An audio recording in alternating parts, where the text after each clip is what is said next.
What's up everyone on the internet? Thank you for this video party. I'm so excited to upload this one for you guys because for this video, we're going back to killing goblins in Goblin Slayer, Goblin's Crown. So Goblin's Crown is the sequel to season 1 of Goblin Slayer, which was released back in 2018, which by the way, I did a full review on. So if you want to take a look at that video, I'll be sure to put a link in the description down below. Also, don't forget to hit that like button. Anyway, Goblin Slayer, Goblin's Crown was released just a few days ago, and it's practically an hour and a half long movie that I have been dying to see.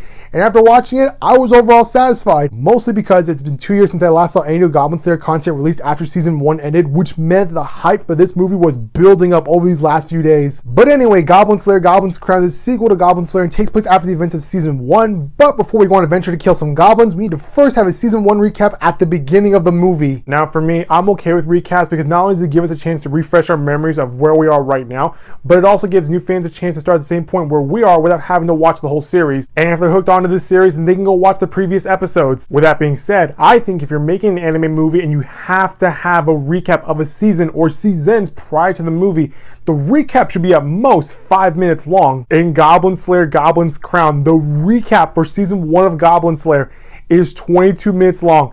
And the movie is an hour and 25 minutes long. Okay, saying that right now, I feel like I opened an empty Christmas present. I mean, are you effing kidding me? The movie's practically an hour and a half long and you already spent a third of it on a recap, which by the way, you can go on YouTube right now and find countless season 1 recaps of Goblin Slayer. So there really was no need for one. We could have used those 22 minutes for more story and made this movie feel more like a 3-episode story arc. But no, we only have an hour left to tell an actual story. Okay, now that I got that out of my system, let's talk about the good things about this story. As I mentioned earlier, Goblin's Crown takes place sometime after the events of season 1 of Goblin Slayer, and right at the beginning of it, you're already introduced to some new characters that are actually protecting a town from goblins, but after some time, they all disappeared. Honestly, if you thought season 1 was gory, this movie does not shy away from any of the blood and violence that made season 1 so enjoyable. Not only that, but the movie also introduces the idea that these goblins are getting much more smarter and are now able to adapt to any situation. So with these new goblins running amok, Goblin Slayer and the entire gang decide to take up this quest in order to save the town and rescue the people that were taken by these goblins. And boy did it feel good to watch Goblin Slayer, the priestess, the elf archer, the dwarf, and the lizard man slaughter countless goblins as they make their way up to a castle where a goblin paladin is raising an army of these little green monsters. I mean, holy crap, watching Goblin Slayer split a goblin's head into two before seeing the blood splurt out like The Shining.